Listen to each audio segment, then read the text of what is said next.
السلام علیکم dear readers, کیسے ہیں آپ سب لوگ؟ امید ہے آپ سب لوگ ٹھیک ہوں گے، مزے میں ہوں گے، اور گرمی تو کوئی بھی انجوائے نہیں کر رہا ہوگا میرے خیال میں۔ تو چلیں، آج ہم لائے ہیں عشق کا مقبرہ کی ایپیسوڈ نمبر 12۔ جلدی سے چینل کو سبسکرائب کر دیں۔ آج بھی ایپیسوڈ رہ جانے لگی تھی، لیکن میں نے کہا ایک دن کا گیپ آلریڈی آ چکا ہے تو آج کا دن اب بنتا نہیں ہے، اس لیے جلدی سے ویڈیو کو لائک کر دیں، چینل لازمی سبسکرائب کریں۔ ظاہری بات ہے جو ہمارے اچھے والے سپورٹرز ہیں وہ ہمارا چینل سبسکرائب کر چکے ہوں گے اب تک، اور ایپیسوڈ پڑھ کے کمنٹ لازمی کیجیے گا کہ آج آپ لوگوں کو کون سا سین سب سے زیادہ اچھا لگا ہے۔ تو چلیں ایپیسوڈ شروع کرتے ہیں۔ عشق کا مقبرہ، رائٹر ایمن رضا، ایپیسوڈ نمبر 12۔ اس کا گلا خشک پڑتا جا رہا تھا جیسے بنجر زمین ہو کوئی، سانس تنگ ہو رہا تھا جیسے اس کی سانسیں کھینچ رہا ہو کوئی۔ وہ چیخیں، وہ آہیں اس کے دھندلے دماغ میں گردش کرنے لگی تھیں، اور وہ پھٹتے سر سمیت ایک جھٹکے سے آنکھیں کھول بیٹھی تھی۔ نہیں! ایک چیخ کے ساتھ وہ اٹھ کے بیٹھتی، پاس سوئی جاگی کیفیت میں چیئر پر بیٹھے تابش کو بھی جھٹکا دیتے جگا چکی تھی۔ کیا ہوا؟ آپ ٹھیک تو ہیں؟ وہ اس کے آگے پانی کا گلاس کرتے بولا جب وہ گٹاگٹ پی گئی تھی اور زور زور سے سانس لینے لگی تھی۔ چہرہ آنسوؤں سے تر تھا۔ اس نے اپنا سر دونوں ہاتھوں سے تھامتے ادھر ادھر دیکھا جیسے سمجھنے کی صحیح کر رہی ہو کہ وہ کہاں ہے۔ وہ اپنے کمرے میں موجود تھی اور کھڑکی سے چھن کر آتی روشنی سے ظاہر تھا کہ صبح ہو چکی تھی۔ کیا صبح ہو چکی تھی؟ رات کو وہ اس واردات کا شکار ہوئی تھی جس سے بچنے کے لیے وہ تہہ خانے میں گئی، جہاں اس نے اس شخص کو دیکھا تھا جس کے ملنے کا تصور بھی اس نے بھلا دیا تھا۔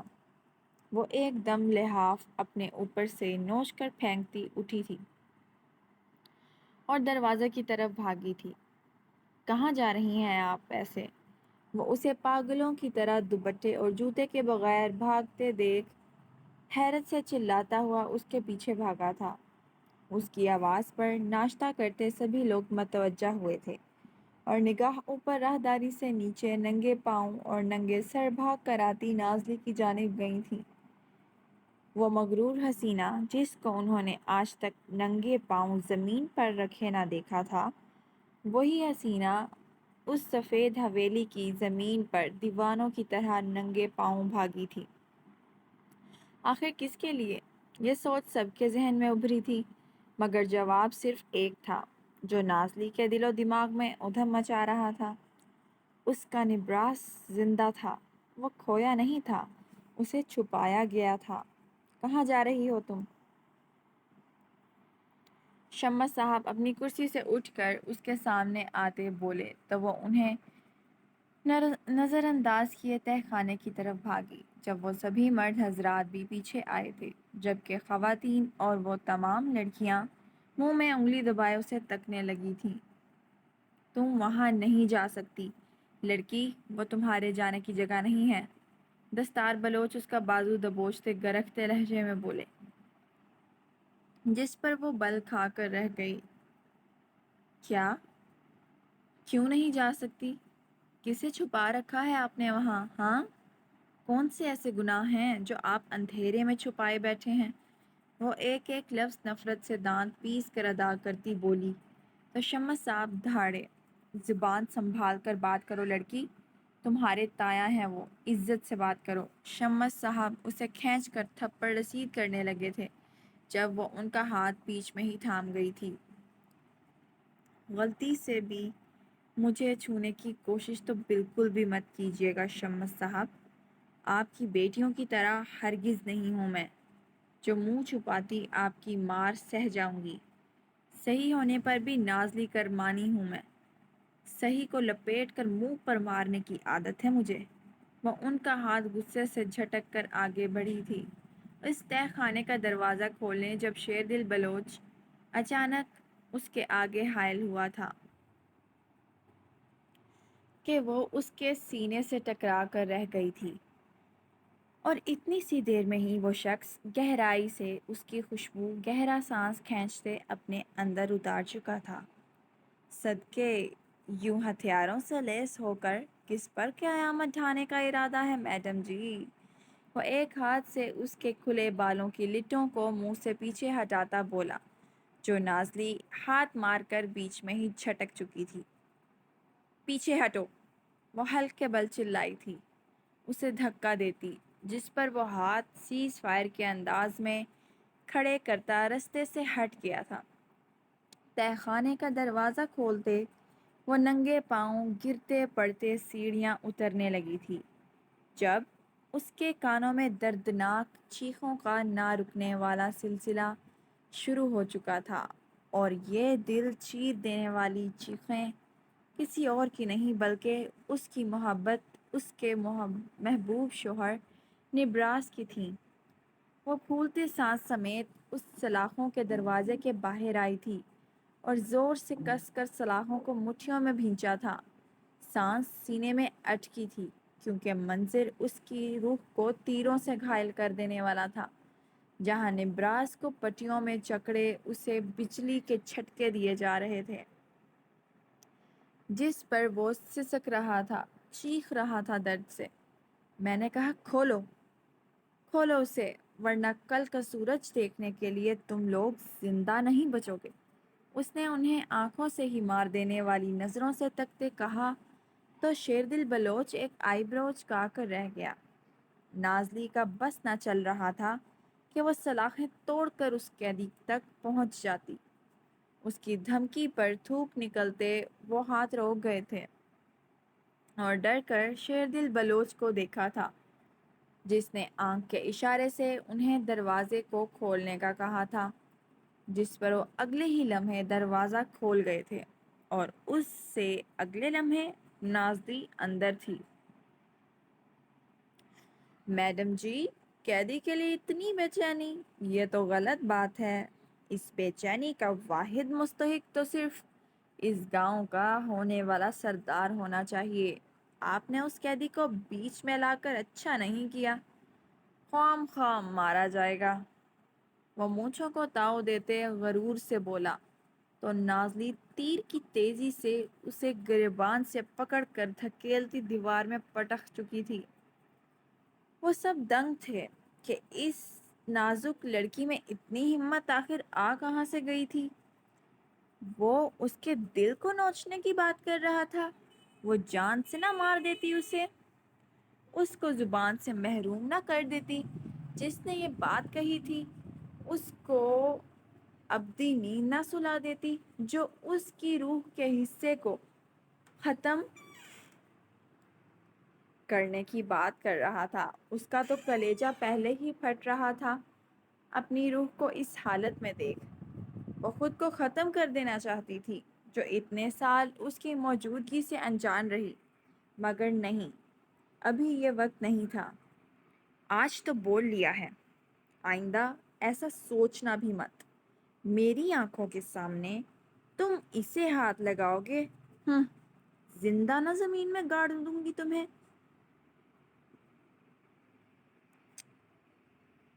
وہ تمسخرانہ انداز اپناتی، سرخ آنکھوں سے اسے قتل کرنے کا ارادہ دل میں شدت سے دباتی پھنکاری تھی کہ شیردل بلوچ بے انتہا نفرت کا سمندر اس کی آنکھوں میں امنڈتے دیکھ ساکت ہی تو رہ گیا تھا۔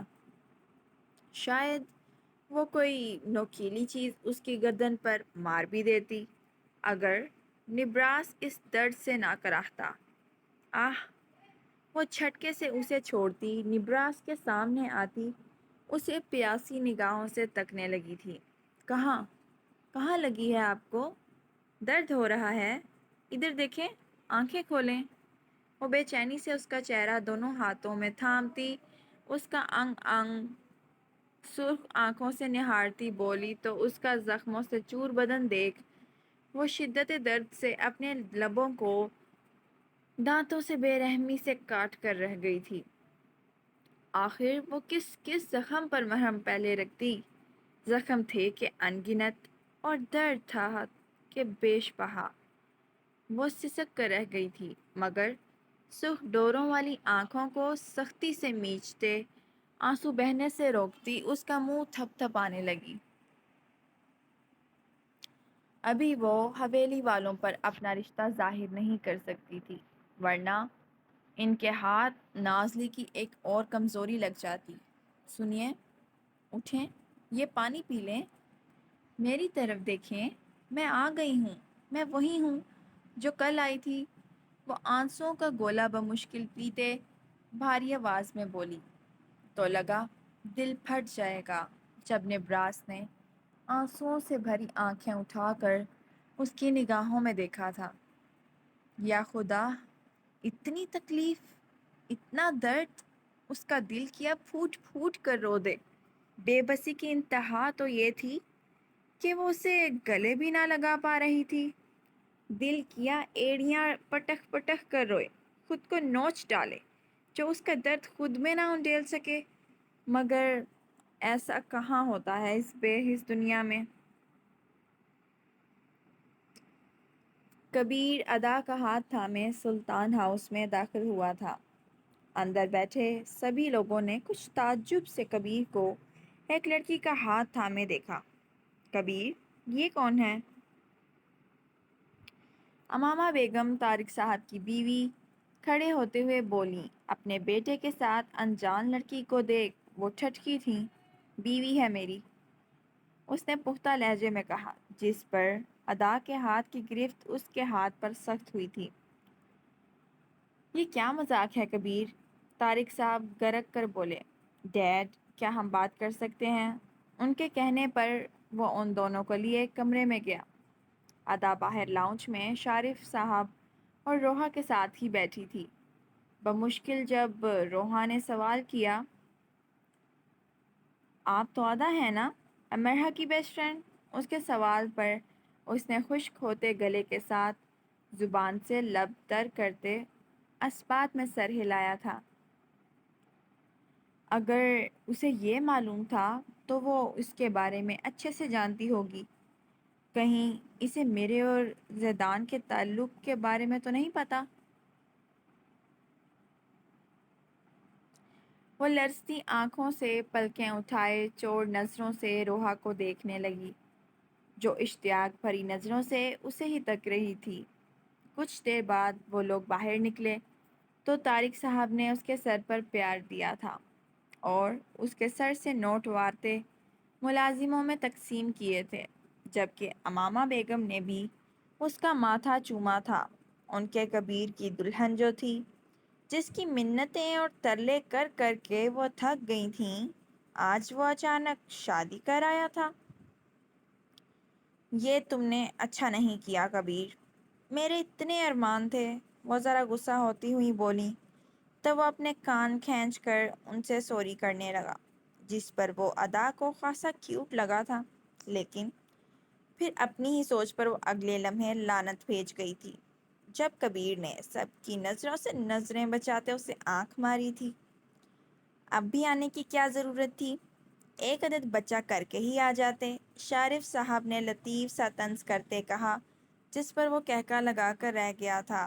اسے ان کا مذاق پسند آیا تھا، جبکہ ادا کا چہرہ سرخ پڑا تھا اس بات پر، جسے دیکھتے امامہ بیگم اس کی بلائیں لے گئی تھیں۔ شارف صاحب نے لطیف سا طنز کرتے کہا، جس پر وہ کہکا لگا کر رہ گیا تھا، جبکہ ادا کا چہرہ سرخ پڑا تھا اس بات پر، جسے دیکھتے امامہ بیگم اس کی بلائیں لے گئی تھیں۔ وہ نہیں جانتی تھی کہ کبیر نے اندر جا کر کیا کہا تھا، مگر یہی سچ تھا کہ وہ سب اس کو کبیر کی دلہن کی حیثیت سے عزیز ہو گئی تھی۔ اندر آتے زیدان نے جب یہ منظر دیکھا تو اس کی آنکھوں میں جیسے کسی نے مرچیاں بھر دی تھیں۔ تبھی وہ دونوں ہاتھوں سے تالی بجاتے اندر داخل ہوا تھا۔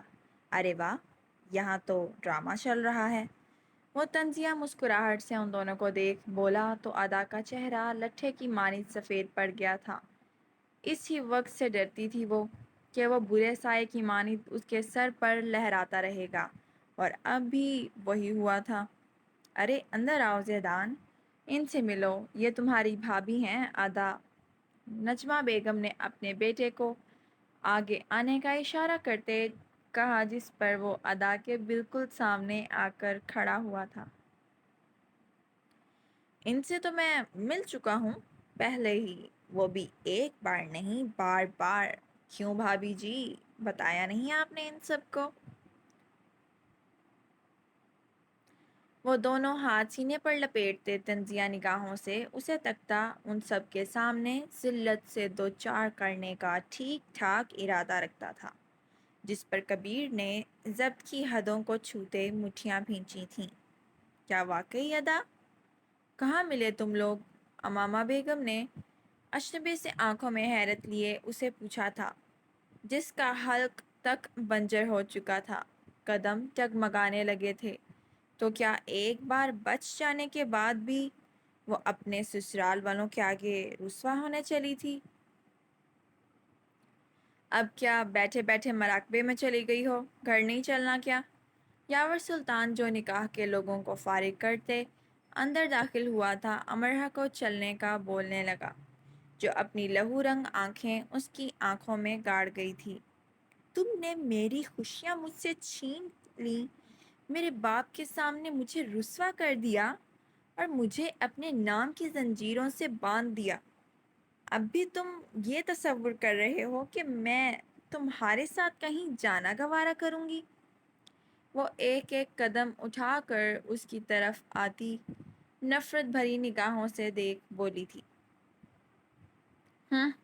جسے تم زنجیروں کی قید سمجھ رہی ہو، یہ تمہاری حفاظت کی لکیر ہے، جس کے بارے میں تم جلد جان جاؤ گی اور پھر پچھتاؤ گی اپنی انہی باتوں پر۔ اور کیا کہا تم نے؟ میں نے تمہیں چاچو کے سامنے رسوا کیا؟ تو تم غلط ہو امرہ بی بی، رسوا تمہیں میں نے نہیں، تمہاری اس مطلبی سو کالڈ محبت نے کیا ہے، جس کے دم تم میرے سامنے میرے نکاح میں کھڑی بھر رہی ہو۔ وہ دانت پیس کر اسے یاد دلاتے بولا، تو وہ تمسخر سے مسکرا کر رہ گئی۔ تمہیں کیا لگا تم نے مجھے پا لیا ہے یاور سلطان؟ تو تم غلط ہو، تم ہارے ہو بری طرح، کیونکہ میرے دل کی مسند پر تم برا جمان نہیں، اور یقین جانو اس بات کا احساس میں تمہیں زندگی کے ہر پل دلاؤں گی، پل پل دلاؤں گی۔ تم نے میرے دل کو نوچا ہے، تو تمہاری خوشیوں کی قبر بنانا مجھ پر فرض ہے۔ وہ نہیں جانتی تھی کہ وہ اس کا دل پیروں تلے مسلتی، در حقیقت خود کی زندگی کو ہی بد دعا دے رہی تھی، جو اس کے ساتھ جڑ چکی تھی۔ وہ بغیر کچھ کہے اس کا ہاتھ تھام کر نکلا اور سیدھا گاڑی میں پٹکا، جہاں آگے ہی عارف صاحب برا جمان تھے۔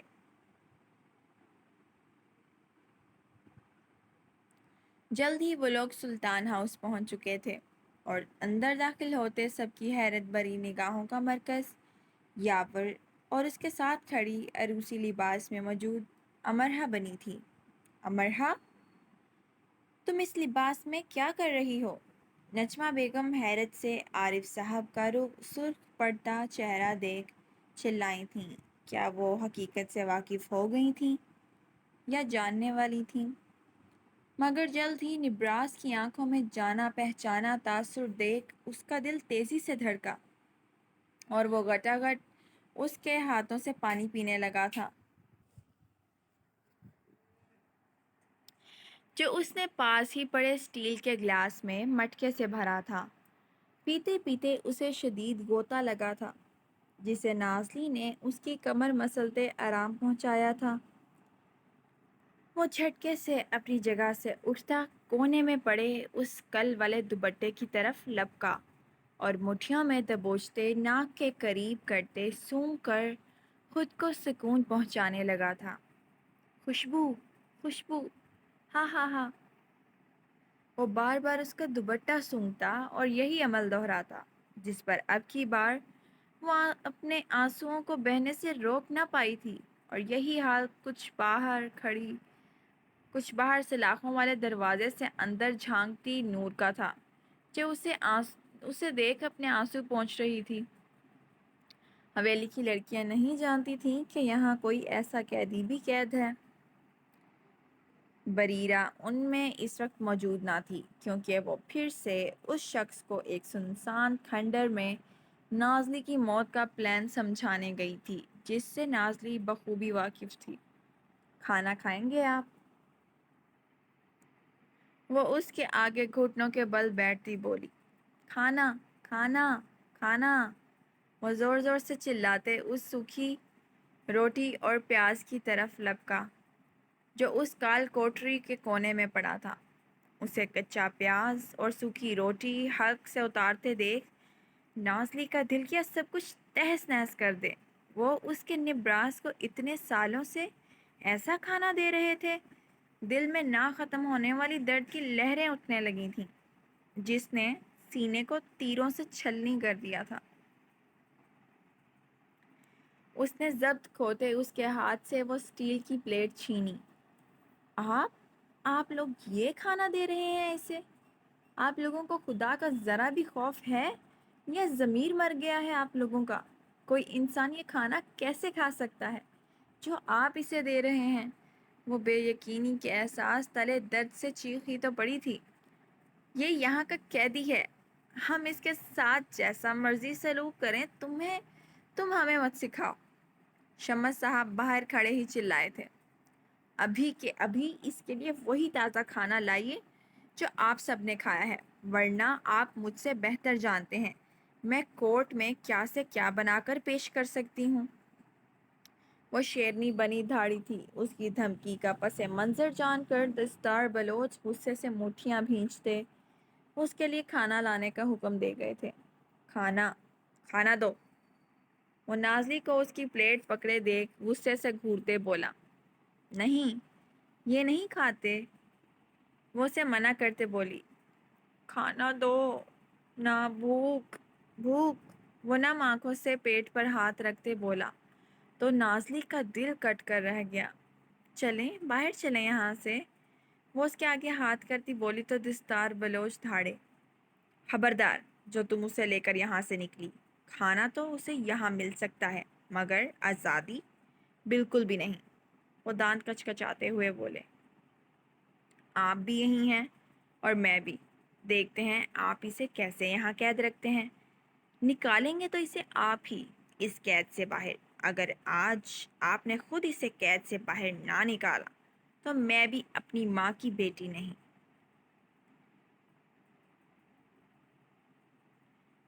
وہ منہ پر خطرناک مسکراہٹ سجائے انہیں دیکھ بولی تو شیر دل بلوچ چمکتی آنکھوں سے اس کا دبنگ انداز دیکھنے لگا تھا۔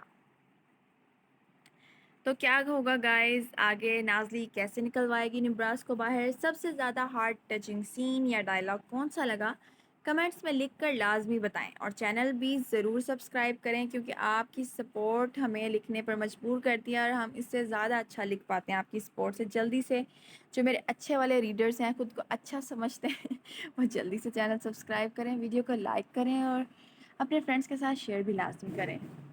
اللہ حافظ۔